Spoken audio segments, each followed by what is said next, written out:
Now part 26 is fitting the servo.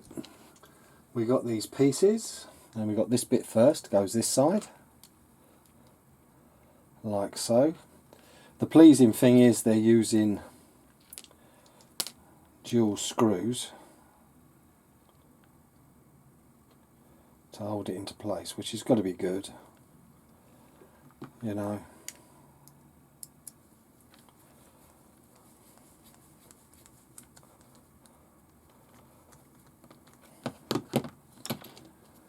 You know, two screws aside, because a lot of Tamiyas are held on like with one, especially on like the other, on the GFO ones. So this does improve the chance of it not coming undone. And then we've got this bit on the other side, which is up and out, like that.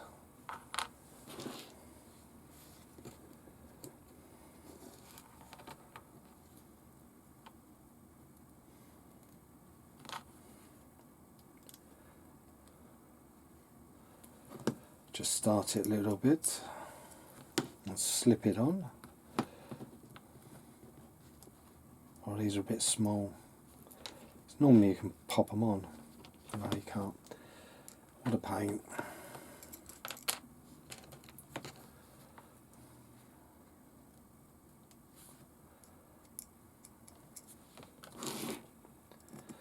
Put it in the top.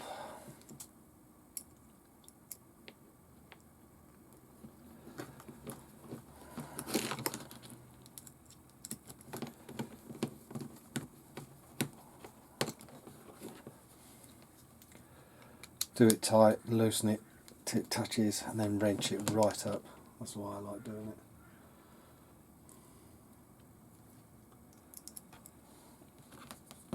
it.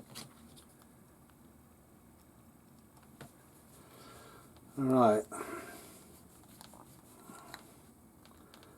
The other thing that you've got to add is the ball.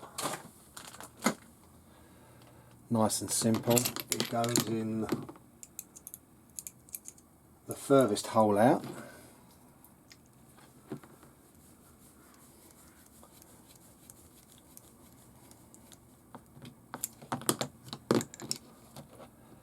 That completes that. We need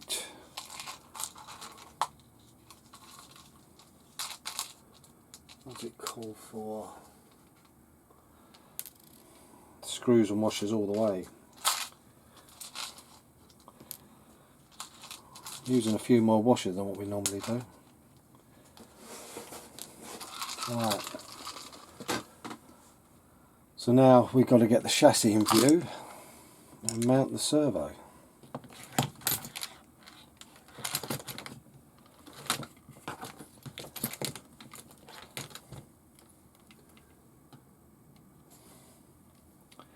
Okay, it can only go in one place. Goes over these. You can't see nothing. Goes in one place, goes over these two bosts.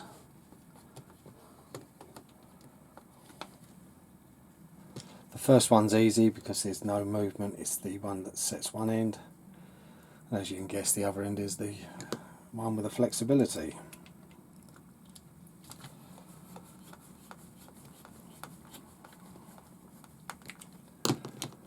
So that's one on.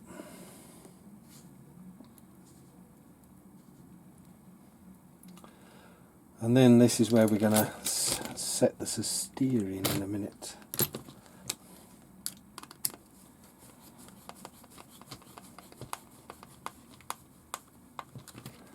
There we go. Now I'm going to plonk on the front. See how that looks. And then the rest of it should, like I said, hopefully just be by a little bit of tweaking.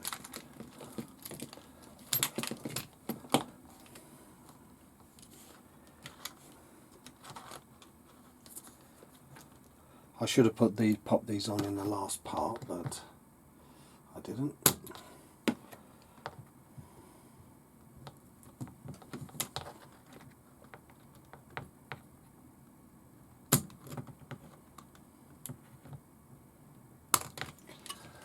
That's one.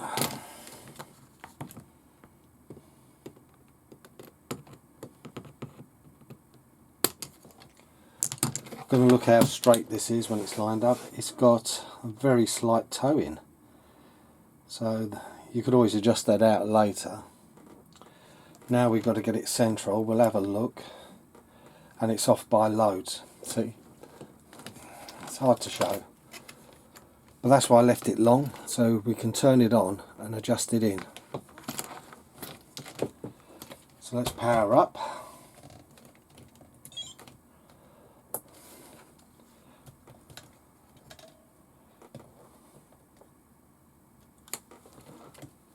Let's try plugging the battery in again.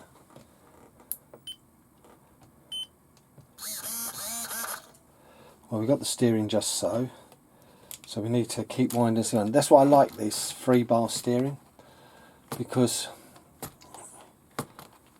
you centralise it by adjusting this bar and you keep winding it in until you get what you want. So much simpler.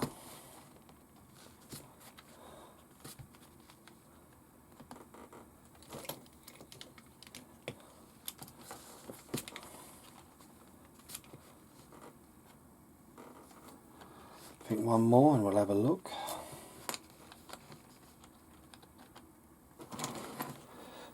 And this is another good thing about having this board with lines on it. You can see it needs another one at least. And you line it up on the board here where it's got the checkered, and you see where the shafts are. And it still needs another half at least.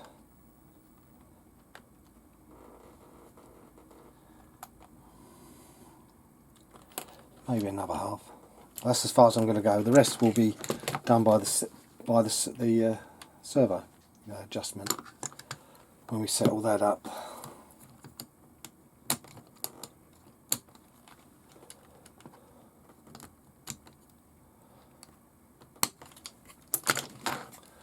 And there we go, we'll put it in front so you can see. There we go, it's roughly in a line, and the steering.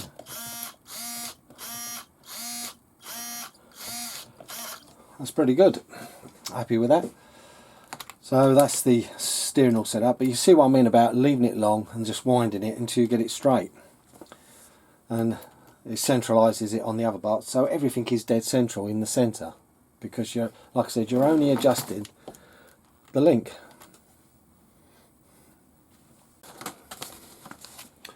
Now part 27, 28 is putting the electrics in and lining them up.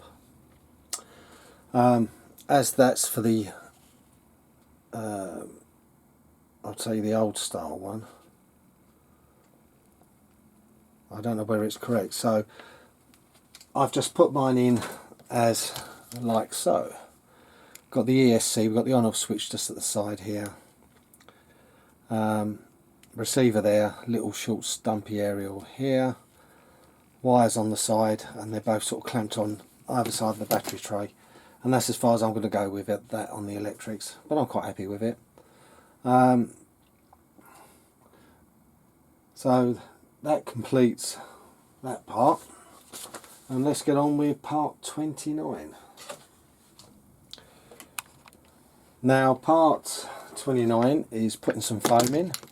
You need a couple of small rectangles, and they literally go inside here.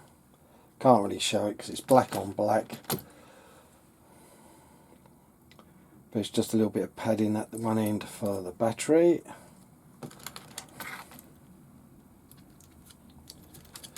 Don't know if you can see that, probably not. Just about see them. And then we've got 2 strips of foam to go down on the holder itself. They line up at one end and just go down.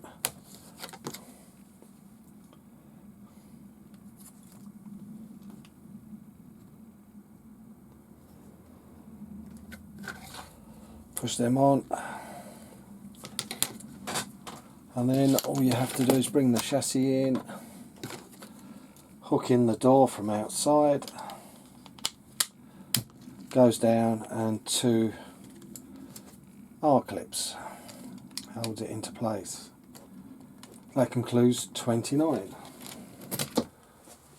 Now, part 30, body posts. The universal, they're all the same, so they can go on anywhere, anyhow, on the 4 mounting points, which you can't miss. They're like squares.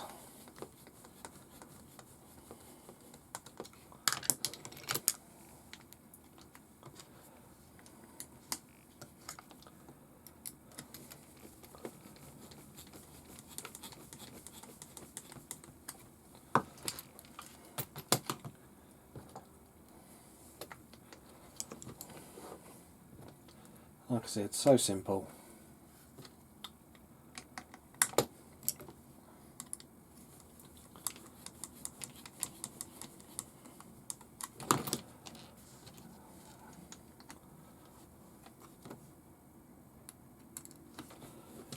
And that is part 30 done.